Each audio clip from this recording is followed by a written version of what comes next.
Kita lihat kemudian ulama ini juga, mazhab ni juga berhujah bahawa cuba kita lihat sikap ulama kita dahulu. Adakah sikap ulama kita dahulu kan, ulama awal-awal Islam dahulu pro kepelbagaian ataupun pro keseragaman? Mereka berhujah bahawa ulama-ulama dahulu kan condong untuk pro kepelbagaian, tidak pro kepada keseragaman. Buktinya kisah Imam Malik. Bila Imam Malik kan, punya kitab Al-Muwatta itu mahu dijadikan mazhab rasmi. Mazhab rasmi bagi Khilafah Abbasiyah, Imam Malik tolak. Dia kata tak boleh buat macam ni kerana this is not supposed to be sesuai dengan tradisi Islam.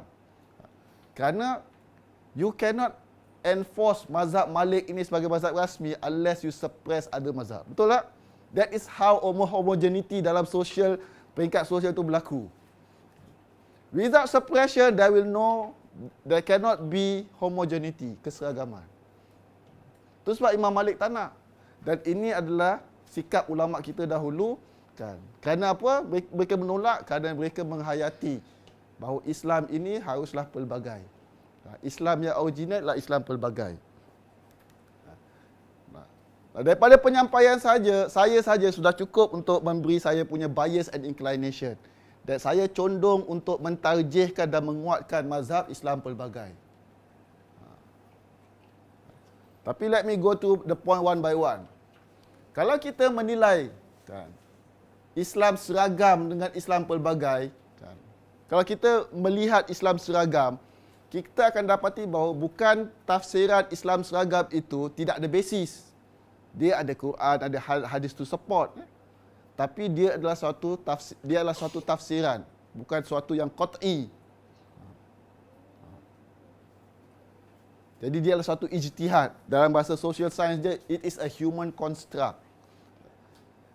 Dia mungkin supported by ayat Quran, tapi dia bukan definitif.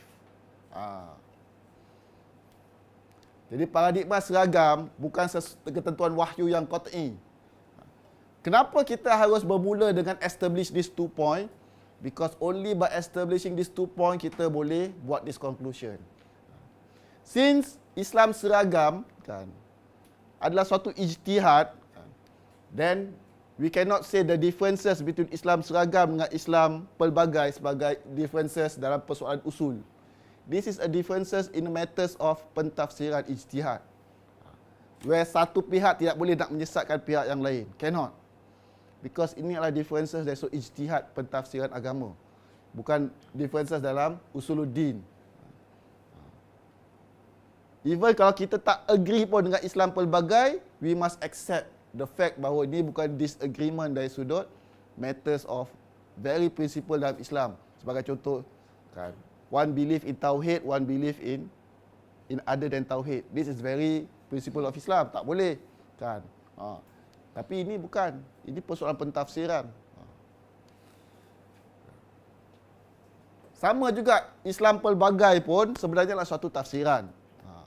Tapi strongly believe bahawa Islam pelbagai lebih rooted kepada original tradition. Because of the verses, evidence, hujah-hujah, historical fact yang boleh kita gather. In my view, Islam pelbagai is more original, more authentic, more real, more accurate kepada kefahaman Islam. With due respect kepada mereka yang suka kepada uniformity.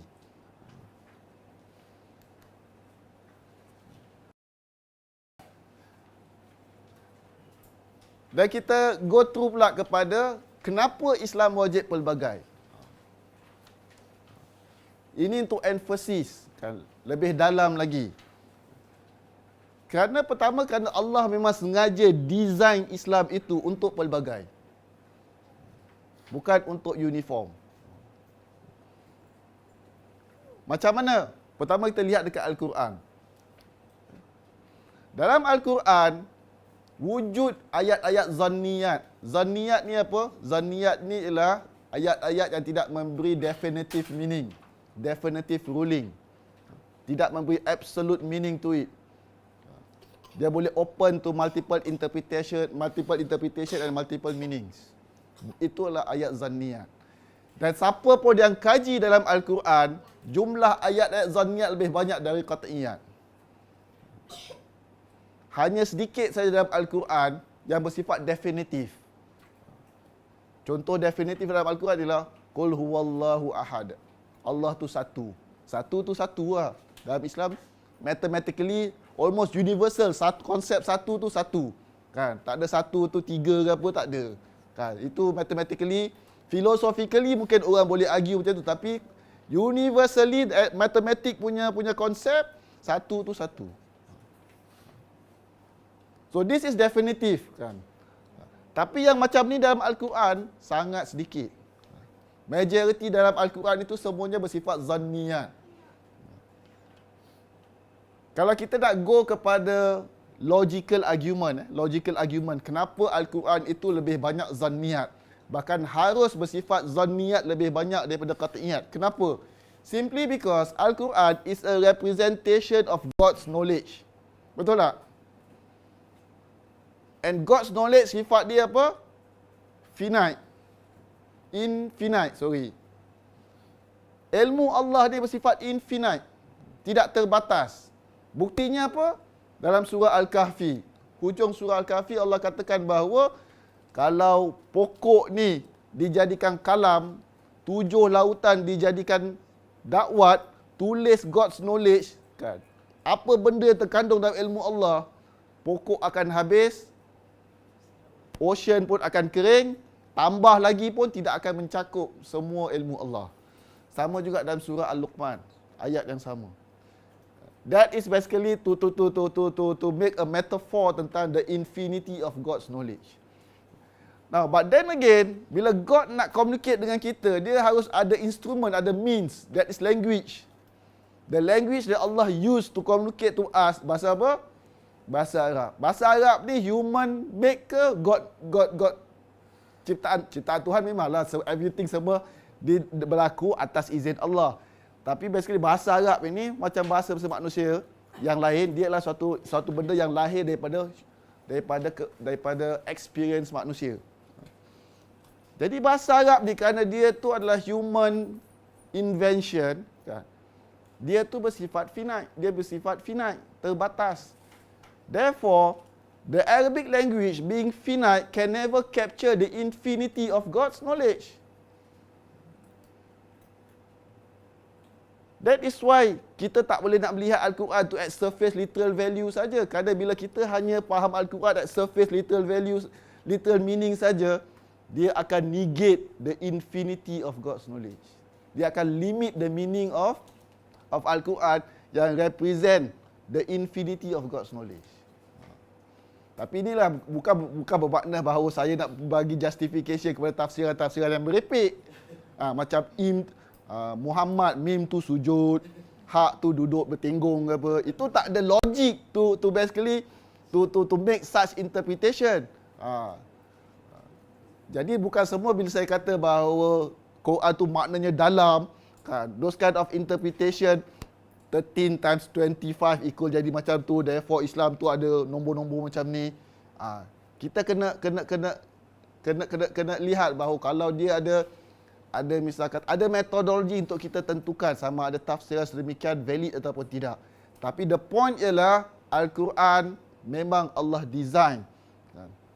By Allah's design and by logic, kan, haruslah bersifat flexible in term of dia punya interpretation. Tidak boleh rigid. Kalau kita lihat hadis, sudut hadis, ni dua sumber Islam, tu represent Islam. Ulama berbeza pendapat dalam tahap kesahihan. Mana hadis yang otentik, kan? Bukan semua ulama sepakat. Kalau ada hadis yang ulama sepakat tentang authenticity pun, mereka tidak sepakat that's not the meaning of that hadis. Kita lihat ulama berbeza pendapat kerana perbezaan penerimaan hadis. Bukan semua ulama menerima hadis yang sama. Ulama yang duduk jauh-jauh macam mazhab Hanafi, dia receive less hadis. And that effect dia punya pendapat dia, pentafsiran agama dia. So even kalau kita nak lihat pada hadis pun, kita akan dapati bahawa tradisi hadis pun akan conquer dengan dengan pendapat bahawa memang Islam wajib pelbagai. Tidak boleh homogeneous.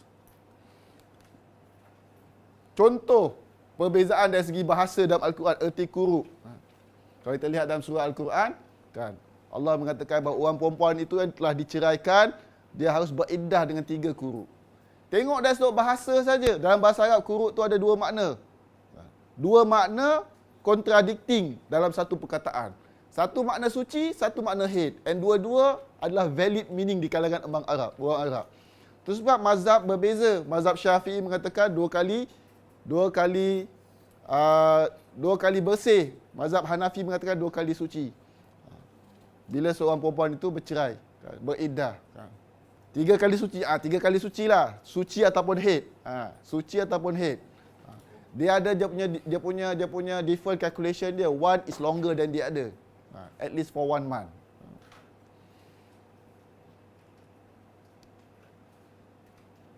Kemudian ulama juga berbeza pendapat tentang sebab hukum. Bila satu hukum berlaku, apa sebab dia? Illah dia tu apa? Hukum dia sama, tapi the logic behind that hukum tu apa? Sebagai contoh, bila Islam mengatakan bahawa kita harus berzakat ikut harta-harta ini. What is the basis of that? All those harta-harta. Ada ulama kata, itu ada kata bahawa dia berdasar kepada staple food. Ada yang mengatakan, dia adalah misal kata makanan, kan, ataupun benda yang boleh ditimbang and so on. Bahkan ulama berbeza pendapat tentang penerimaan dan penggunaan kaedah-kaedah penetapan hukum. Sebagai contoh, ijma', qiyas, masalih, musalah, istihad. Ini semua ni ada khilafnya. Kita, our standard learning kan, standard basic lah, basic mengatakan ijma' ni adalah suatu sumber hukum yang memang telah diterima pakai. Sebenarnya siapa pun yang belajar deep into Islam, kan, ijma' sebagai sumber hukum ini is a very contested kan opinion. Pertama, ulama berbeza pendapat dari sudut definition ijma' tu sendiri. Walaupun kita belajar kan, yang basic punya, Islam 101 always kata sumber hukum Islam apa? Quran, hadis, ijma', qiyas. Tapi sebenarnya kalau siapa yang pergi kepada kan beyond Islam 101, kan, dia akan tahu bahawa kan, ijma' pun, penggunaan ijma' sebagai sumber hukum pun is a very contested concept di kalangan para ulama. Kadang ulama berbeza pendapat to the extent dari sudut what is the meaning of ijma' yang katakan, kan. And then what the extent of ijma'? Ijma' ulama setempat ke? Ijma' universal ke? Zaman dulu sampai zaman sekarang ke? Dan ulama kan berbeza tentang whether ijma' can be an independent. Independent artinya tak ada hadis, tak ada Quran, dia independently become source of hukum, sumber hukum. Itu sebab jangan rasa pelik kalau orang kata, saya tak, any person who claim ijma', I don't believe. Kalau kita dengar, kalau kita di Islam 101, ini dah merepek lah. Tapi sebenarnya, siapa yang belajar lebih tinggi pada tu, dia kata bahawa ini this is not a liberal Islam. Bukan saya nak bela liberal Islam. Tapi, kan, sometimes kadang kita tidak faham, kita label satu benda yang tak kena. Orang kata bahawa, kan, ijma' ni, I don't accept any hujah daripada ijma'. Ini dah tak betul ni. Sebenarnya memang ulama' berpendapat yang macam tu. Now, to help further understand kenapa Islam wajib berbeza, baca buku ni. Buku ni boleh baca online, boleh di-download. Saya tak nak go itu kerana dia akan ada contoh-contohnya, kan. Tadi saya cakap tentang sahabat pun berbeza-beza, semua ada kat dalam situ. So it's best that you all baca sendiri, kan, untuk understand and appreciate tentang Islam pelbagai ini. Dan bagaimana kita harus sikap yang betul. Sikap yang betul, extract daripada buku berkenaan, just to share. Oleh kerana Islam pelbagai itu, kan, heterogeneous Islam adalah the authentic and original Islam. Therefore, sepatutnya sikap seorang Muslim ini haruslah live and let live dengan kepelbagaian. Remember, we are talking about kepelbagaian dari sudut intrafaith diversity. Live and let live dengan kepelbagaian. Bila kita nampak orang lain berbeza sikit, kalau kita ada otak yang macam ni, otak Islam pelbagai, kita assume mungkin dia betul before kita salahkan dia. Itu Islam pelbagai. Kalau Islam uniform, Islam tak betul ni, aku tahu Islam macam ni aja. Jadi kalau solat letak sini, tak sini, ni tak betul ni. Dan kita start question the authenticity and the validity of that. Because kita always start dengan the notion there is one Islam yang betul. And of course kita akan betulkan apa yang kita percaya. Tak kita kata kan one Islam yang betul tapi dia betul. Kalau dia betul, saya salah, betul tak? Mana ada orang cakap macam tu? Mana ada ustaz nak ajar macam tu? Ikutlah Islam yang betul macam dia. Tak ada ustaz ajar macam tu. Kalau orang cakap ikut Islam macam Ustaz Adib, jangan belajar dengan dia, belajar Ustaz Adib. Cakap, ustaz, buat apa saya belajar kuliah subuh dengan ustaz? Kan, kalau yang betul tu Ustaz Adib, tak ada ustaz ajar macam tu. Kan? Jadi, kalau kita terima Islam pelbagai sebagai autentik, we must live and let live dengan kepelbagaian. Every time kita lihat differences, kita assume mungkin dia ada hujah, mungkin dia betul, cuma kita tidak tahu. Therefore, at least kita suspend judgement dahulu. And kita positif terhadap kepelbagaian. Because kita kata natural. Macam pokok kan ada colour-colour kan. Cuba kalau kita tanam pokok, nampak hijau ada, kita tak suka coklat, kita petik yang coklat. Apa tu, daun yang coklat kan, coklat ni tak lawa. Mana coklat sebab kita potong. Mana jadi cantik pokok macam tu, pokok pun boleh mati. Manusia pun macam tu. Kalau kita nak semua yang hijau-hijau je tak boleh. Jadi kita positif kerana kita tahu bahawa kepelbagaian ini sebenarnya adalah belajar. Kerana ada kepelbagaian itu, kita expose dengan differences, it makes us to learn more. Alamak, ada macam ni cara sembahyang punya. Aku nak investigate lah apa sebenarnya, kenapa dia buat solat macam tu. Dan kita increase knowledge. Kalau kita sembahyang semua sama je, tak beza pun, tak ada beza pun, nak belajar apa lagi. Semua aku dah tahu semua sama je, tak ada benda. Jadi kenal mengenal dan kita boleh perbaiki diri. Sikap yang betul, tolak pelbagai. Kalau kita nak tolak pelbagai, tidak natural. Orang yang nak pelbagai ni macam mak-mak kan.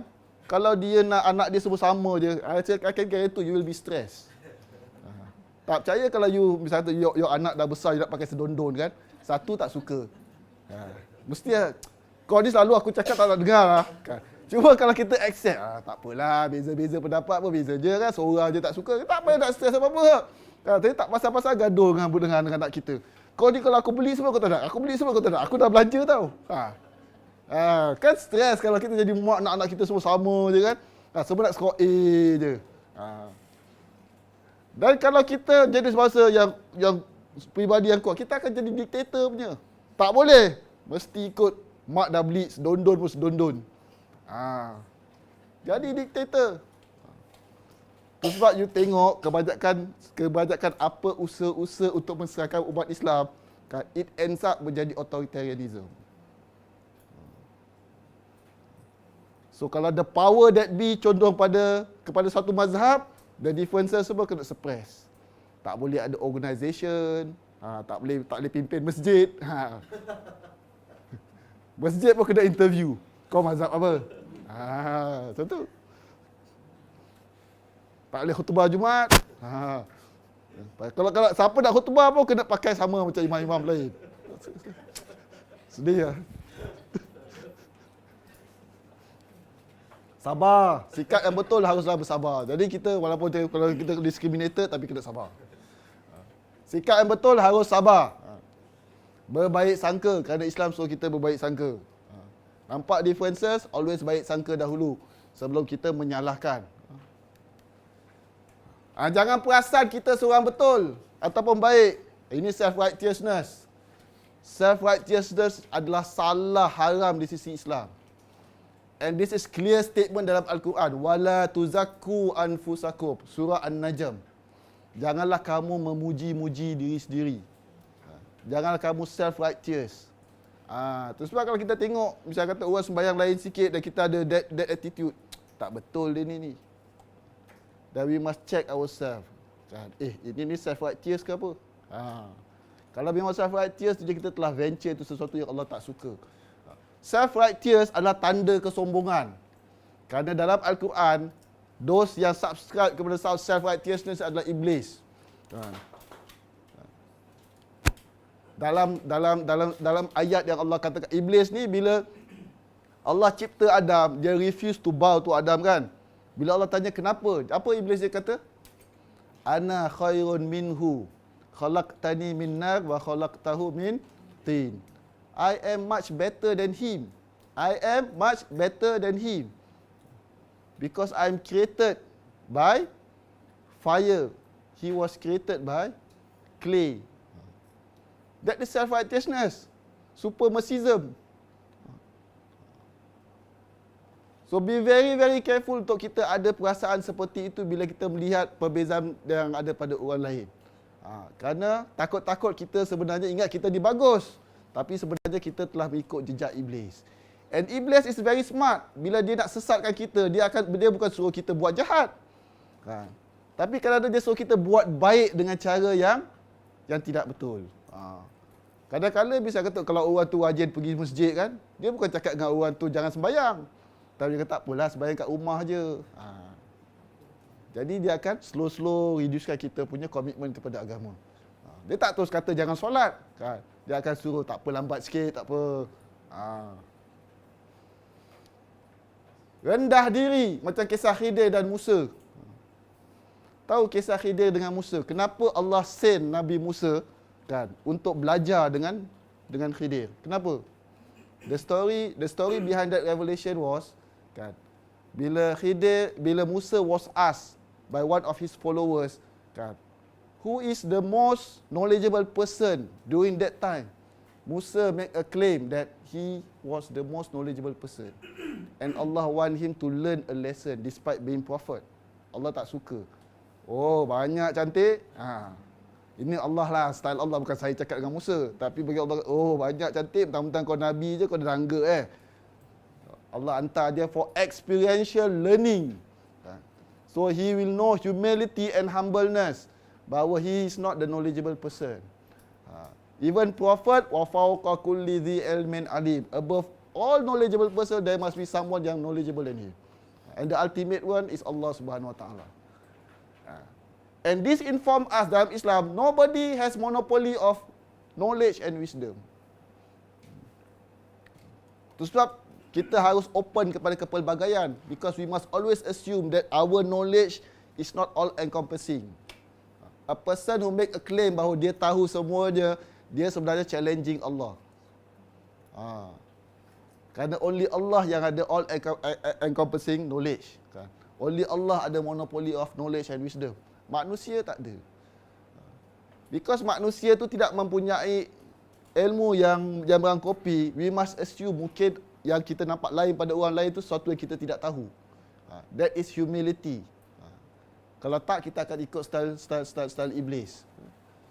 Respect.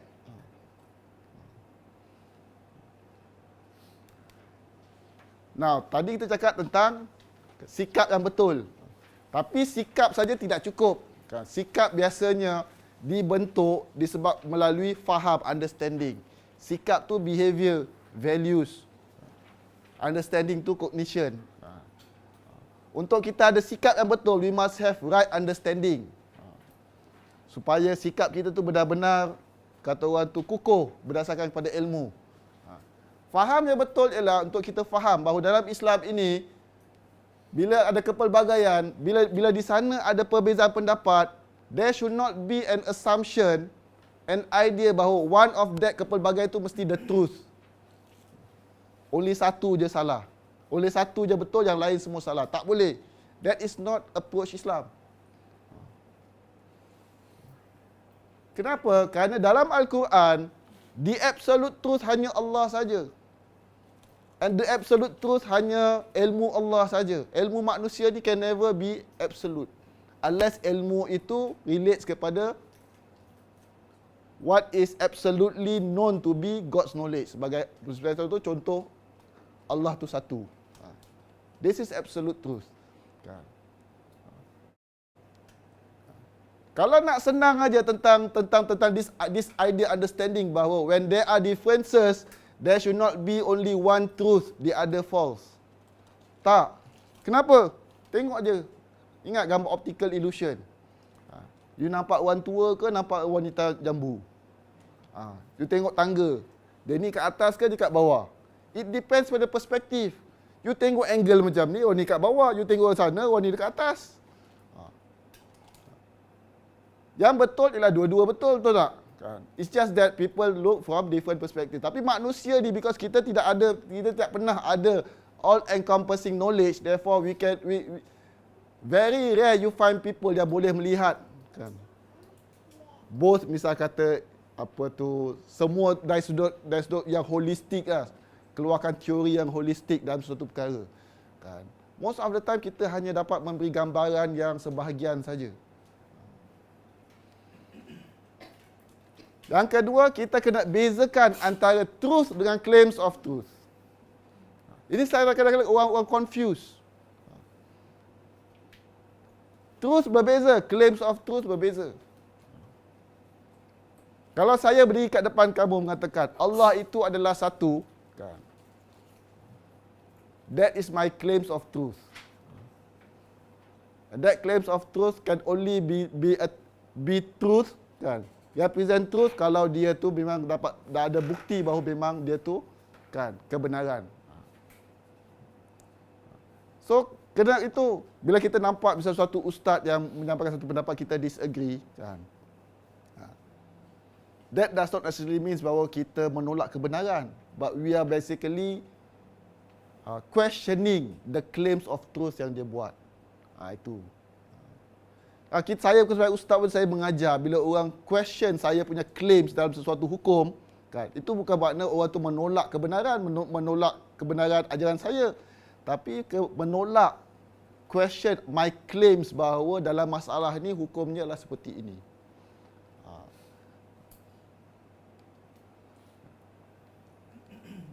I do believe there is absolute truth. So I'm not a person yang kata all truth itu adalah subjektif, tak ada. I do believe that there is such thing as absolute truth. Cuma dari sudut nombor je, angka je, quantitatively memang dalam Islam absolute truth ini adalah sedikit. Kerana ayat-ayat yang represent absolute truth dalam Al-Quran adalah sedikit. Kebanyakan adalah zanniyat. Tapi I strongly believe that all claims of truth must be treated as subjective first until proven otherwise. Ulama macam tu lah. You make a claim, give evidence. Until I'm convinced with the evidence, I subscribe to your hukum. Dan sepatutnya orang Islam macam tu.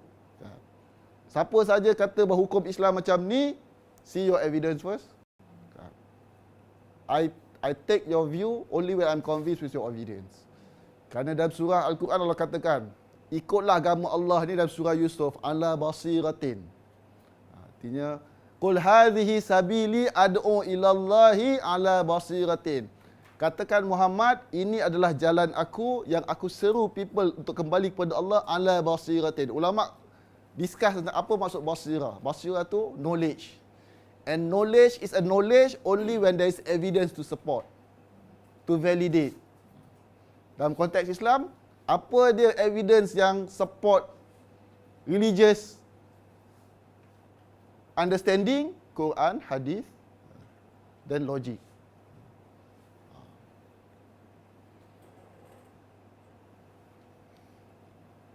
Dan kebenaran yang zani lebih banyak daripada kebenaran hakiki. So jangan absolutis. Dalam Islam ni kita tidak boleh ada perkataan disikap absolutis, iaitu hanya ada satu pandangan yang betul saja. Kerana balik pada konsep tadi, that Allah tidak design agama ini untuk menjadikan dalam pendapat agama itu satu saja betul. Dan Allah tidak design agama ini untuk menjadikan there must be only one way of understanding. Dan jangan pula ada binarian thinking bahawa there's always betul, salah. Sesat, tak sesat. Sunnah, bid'ah. Tak ada. Tak ada. Kan. Bid'ah pun semua masuk neraka saja. Tak ada shades of bid'ah. Kan. Tak ada bid'ah yang mukhtalafihi, tak ada. Tak boleh macam tu. Hakikatnya para ulama dalam bid'ah pun dia berbeza pendapat. Ada kata ni bid'ah, ada kata tidak. Ada bid'ah yang mukhtalafihi. Yang dibezakan oleh para ulama. Dan itu harus dibezakan dengan bid'ah yang disepakati oleh para ulama.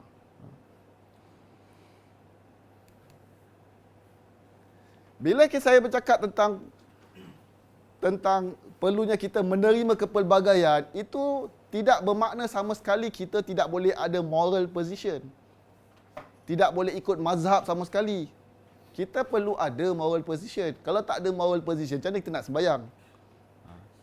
Yang sahkan sembahyang tu bila? Macam niat kan? Dah banyak pendapat ulama tentang niat kan. So for you must make decision. Your sembahyang, your niat untuk sembahyang tu kan yang macam mana? Sebut ke, baca kuat-kuat satu masjid dengar ke, kan, atau baca dalam hati ke? Baca dalam hati nak kena ikut sentence nawaitu kan, usolli fardhu zuhri, hilang satu word aja batal, ulang balik semula. 10 kali tak angkat-angkat takbir kan.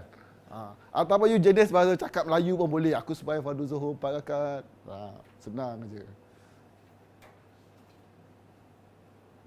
Jadi ini kepelbagaian, embracing kepelbagaian bukan bermakna kita tidak perlu ada moral position. Tidak perlu ada moral standing, tidak perlu ada mazhab. Tak ada, dia bukan maksud macam tu. Kan.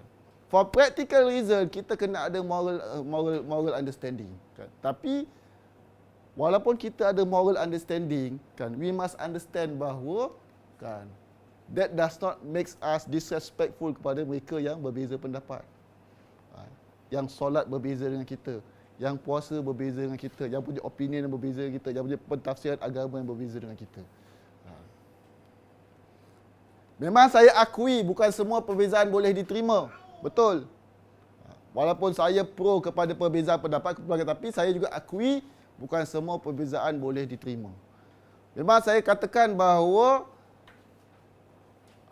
dalam ada kepelbagaian tidak semestinya satu saja betul. Tapi itu bukan bermakna bahawa semua mesti betul. Tak juga. Bukan logiknya macam tu. Kan. Kadang-kala memang ada satu betul. Kadang-kala ada 3, 4 betul, 2 salah. Yang ini saya akan sentuh dalam slide 35. Tapi walaupun dalam differences itu kita kaji bahawa satu tu memang merepek habislah. Memang susah kita nak terima. There should not be disrespectful. Just kita disagree, maka kita anggap pendapat itu memang keluar pada agama sekalipun. Tak bermaksud bahawa kita harus disrespectful. Therefore kita boleh panggil dia bodoh lah, sesat lah, penakut lah, bacol lah, spineless lah, anjing kerajaan lah. Wah. Teruk saya. Kena ada disrespect, kena ada respect. Even Musa pun bila bercakap berdakwah dengan Firaun pun Allah kata faqula lahu qaulan layyinan, sebut baik-baik. Tak ada orang sebenarnya yang boleh bagi fatwa bahawa memanggil orang penakut, pengecut tu semua kan adalah qaulan layyinan dalam Islam. Tetap perlu ada sikap dan adab yang betul. Perlu tidak bersetuju. Kalau betul-betul tidak bersetuju, memang boleh kita perlu tidak bersetuju. Tapi tidak boleh biadab. Macam ni ayat ni. Jangan kita maki sembahan-sembahan orang kafir. Itu para persoalan yang paling prinsip, persoalan akidah. Kan? Antara kita dengan orang musyrik sembah berhala. Macam mana kita nak kata, oh ini kepelbagaian dan acceptable. Tak boleh. So hatta yang differences yang paling prinsipal pun Islam mengajar kita supaya ada adab. Ada respect. We must make our position bahawa kita berbeza. No, cannot. This is not by religion. Tapi tidak menyebabkan kita disrespectful. Bersifat kurang ajar.